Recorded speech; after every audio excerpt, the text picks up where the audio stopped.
Chapter 9, Battles and Sieges. At tournaments, knights fought for glory and prizes. When they went to war, they fought for their lives. Knights went to war for many reasons. Sometimes they fought to help their king get more land for his kingdom. Sometimes they fought to win back land that had been taken from their lord. Sometimes they traveled thousands of miles to fight wars for their church. For nearly 200 years, Christian knights called Crusaders fought to claim land in the Middle East. Many knights fought their hardest battles close to home. They had to defend their lord's castle against enemy attack.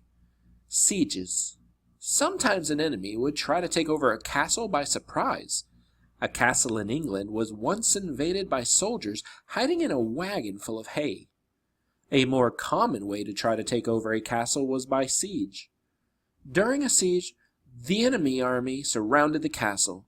They kept people in the castle from coming out. They kept food and supplies from going in. The attacking army tried very hard to get inside the castle. They often built special weapons to help them.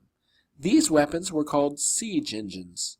Some siege engines were huge. The biggest was called a belfry.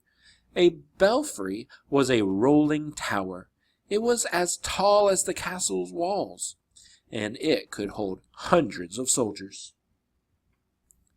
A belfry was also called a cat or a bear. During a siege, the enemy army would roll the belfry up to the castle walls. Then they would open the top. The soldiers inside would climb out and try to go over the battlements. Another siege engine was the battering ram. The battering ram was a big, heavy log.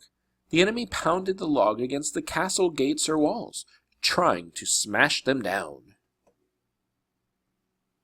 Catapults were like giant slingshots.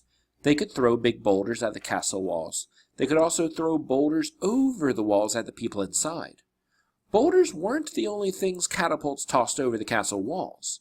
Sometimes an attacking army threw dead animals inside the castle.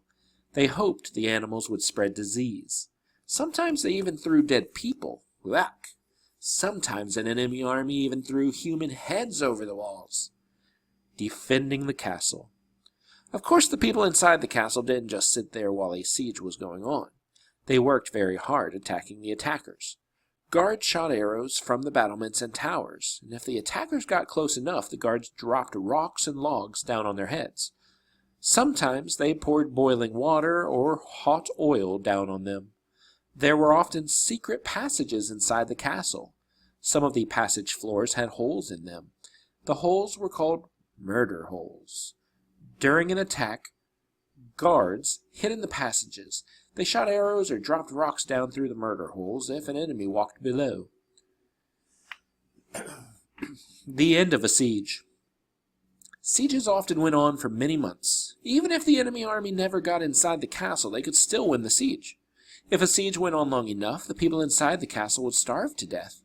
Most sieges ended before that happened. Sometimes the people inside the castle surrendered.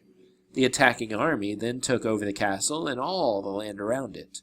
To surrender means to admit defeat and to give up to an enemy. When an enemy took over a castle, they usually held the lord's family and any other nobles inside for ransom. That means they would keep them prisoner until someone paid for their release.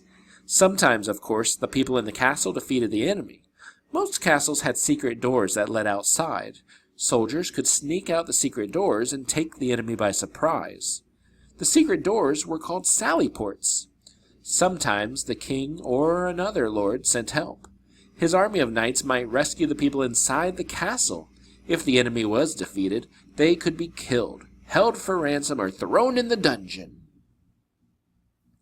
The dungeon was a prison in the dark, damp basement of the castle. Prisoners in the dungeon might be chained to the walls all day and all night. Sometimes they were left to starve to death in their chains. And here on the right you see an image of myself standing in front of a knight back in 1977.